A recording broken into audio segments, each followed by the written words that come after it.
Everybody will tell you, go pick up this guy off the waiver wire right now. Go add this dude, go add this dude. But nobody ever talks about the players that we should completely avoid off the waiver wire and let our idiot league mates grab and waste a roster spot on while we're getting the good players. Lucky for you guys, that is exactly what I'm going to steer you away from. And look at the players that we need to be avoiding off the waiver wire at all costs. So let's get straight into it because everybody knows I hate to waste people's time in these videos. So the very first player we need to be avoiding letting our league mates get off the waiver wire is Odell Beckham Jr. And this is for a couple of reasons. I know after last week, everybody's saying this is the resurgence of Odell. He had a pretty decent game, but there's no universe where we would be starting Odell Beckham in 2024, even with injuries and bye weeks. He came out last week and saw 7 targets for 5 receptions and 49 yards. Not the best performance, but this really doesn't mean anything to us because he continues to not see above a 50% snap share, and his floor is quite literally 0 at maybe a catch a game. And if we look at his chart from the season so far, his targets 3, 4, 4, 4, 7, they haven't been consistent, and he does not get field time. Even if he were to go up to an 80% snap share and be on the field a decent amount of time during these games, I don't see him having enough volume behind Zay Flowers and behind Mark Andrews for him to be a consistent guy. And these are the exact scenarios where we can't be buying in on hype. This is something that everybody messes up when making their waiver claims. The Ravens just came out last week and destroyed the Lions by 30 points. The entire offense was clicking. Lamar Jackson had 357 yards, 20-something pass attempts, and 3 passing touchdowns. Odell didn't get any red zone looks, and he only had 7 targets on the entire week. That is under a 4% team target share, which is extremely low. We can't take big games like this out of context and think Odell's some really solid starter. The Ravens will not continue to score 40 points or even 30 points a game, even if they are one of the better offenses in the NFL. But if this team has an insanely high passing volume day, we have to take all of these targets into consideration with how much they're passing. And when we do, again, we see a 4% team target share. It's not much different than he usually sees. This isn't a breakout resurgence game for Odell. So I would way rather use my last roster spots on a guy that has actual season-long upsides. Moving over to the next guy, a running back I've seen get a whole bunch of hype recently. Again, I do not understand it, is Devin Singletary. And pretty much all of this hype is coming from the week before their bye week. Yes, he outsnapped Dameon Pierce and had a huge increase in carries compared to his season average, but he's never been consistent or had any kind of consistent snap share or carries the entirety of the season. So there's nothing we can cling on to say he's improving, and this is something we can expect all year. And if we're looking at his chart again, he hasn't seen any kind of consistent uptick in volume or even snap percentage on the field. It's been choppy, and then out of nowhere he sees a decent game and has some carries and usage, and his best game by far all season. Do I think this will be a split backfield? Most definitely. It'll probably be a 50-50 split, and Singletary will get some usage for the remainder of the season. I mean, Pierce hasn't been a good running back in his own right at all. He's one of the least efficient in the NFL. But even if Devin Singletary were to see a 60-40 split, he still cannot be trusted, and let me explain why. Earlier in the year, if you guys have watched these videos consistently, we were saying that if the Texans were going to be a top 10 passing offense in pretty much all metrics, which they have been, I would have told you Dameon Pierce must be a top running back. They must be getting a lot of checkdowns. They must be moving the ball a lot, having a lot of red zone opportunities and yards. But no, neither of these running backs for that matter have gotten any kind of significant receiving work or been efficient in general. Now, is this because of talent or how bad the offensive line is? You can leave that up to your own interpretation, but either way, that doesn't matter for fantasy football. Points are points. The Texans are bottom 5 in rush yards and pretty much last in rushing touchdowns this season, despite being in the middle of the pack in rush attempts and passing offense. The Texans aren't going to have many run-heavy scripts if they continue to be down in all of their games, which is going to continue to happen and has happened all season. And yes, 100% this will continue to be a split backfield for the remainder of the year. But if Dameon Pierce wasn't a startable running back when he was the true RB1, what makes us think that Dameon Pierce or Devin Singletary are going to be startable when it's a split committee? It just doesn't make sense. This offense isn't good enough, and you're going to rely on a touchdown for either of these guys to be startable. Their schedule does ease up for fantasy running backs for the next couple weeks, but they do have one of the hardest, if not the hardest schedules for fantasy football playoffs. But I mean, if you have these guys on your team, you probably aren't making it to the fantasy playoffs anyways.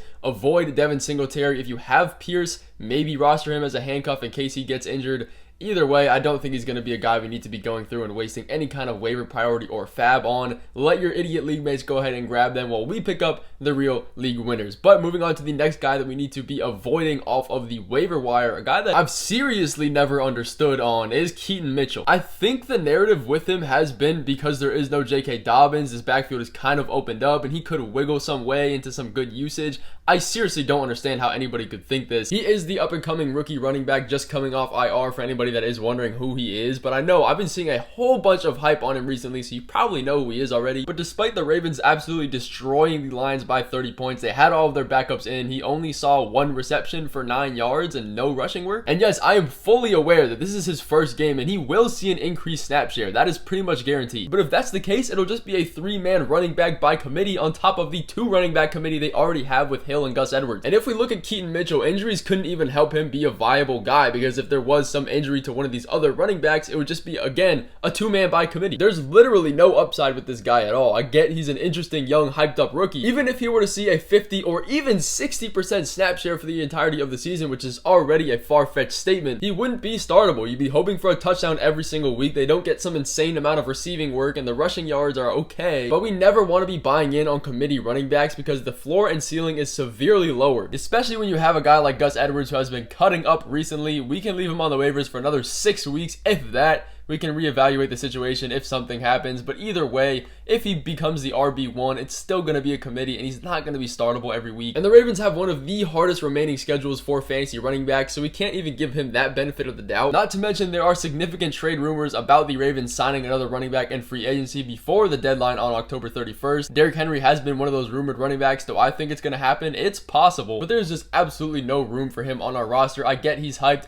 Maybe halfway down the line of the season we can consider it, but nowhere near week 8 or 9 we should be considering him. But the next guy we cannot be adding off the waivers again, I've been talking about him for a couple weeks and I continue my stance on him, is Rashod Hill. Yes, he's a very dynamic wide receiver and is extremely helpful to the Saints in real life football, but trusting him in fantasy is not something we can go ahead and do for the remainder of the season, especially now that we have Taysom Hill having some kind of role again. Taysom Hill's had 13 targets in 2 weeks and continues to be their gadget guy at receiver, even running back and quarterback snaps. If Shaheed is the 4th option behind Chris Olave, behind Alvin Kamara, now behind Michael Thomas and Taysom Hill, there's not a lot of room for consistency and upside. I was saying this before Alvin Kamara was in this offense, before Taysom Hill had a role, and he's definitely not a guy we can trust now. He's going to continue to be even more boomer bust than he was in the beginning of the season with a low target share. If you want a true legitimate shot in the dark play every week, maybe go ahead and pick him up for bye weeks, but there are better, way better guys off the waiver wire. Don't use any kind of priority or fab on this guy. He's just not consistent, and he has no room for upside, and that is what we want on our bench. Our bench is kind of a breeding ground for potential upside league winning guys. We called out Kyron Williams earlier in the season, Tajay Spears, all of these other guys that have a real role is what we should be using our bench on. I would way rather have a high upside rookie running back or receiver than Rashee Rice that is a 3rd or 4th, 5th option in his offense. But speaking of a guy with high upside that I actually kind of like, but we just cannot buy in on, is Odell Robinson. And let me explain why I say this. Yes, he is a super dynamic wide receiver in this Giants offense. He seems to be one of the top targets for this receiving core, and he has seen some decent targets over the past few weeks, but this offense just is not viable enough to support any kind of wide receivers in fantasy since the Daniel Jones era. And we saw this exact statement come to fruition last week against the Commanders secondary, who are one of the worst and allow the most points to fantasy wide receivers. Wando comes out and catches 1 pass despite 30 attempts from Tyrod Taylor. This is a bottom 5 offense in every metric. They are last in passing touchdowns. Wando Robinson will have some great games. They'll have some really bad games, but this offense simply is not good enough for us to consider him every single week, and he has a really tough schedule coming up for the fantasy wide receivers against the Cowboys, Raiders, and Jets. If he was the only pass catcher of substance in this offense, I'd consider having him on our roster every week, but when you have Darren Waller and Saquon Barkley commanding some kind of target share, and now Jalen Hyatt coming into his own as a young breakout rookie, there isn't enough room to improve in this offense. He hasn't seen an above 70% snap share the entire season. This offense is not good. They don't pass a lot. They just really have not had a good wide receiver since Odell Beckham. But speaking of a great dynamic athlete and player,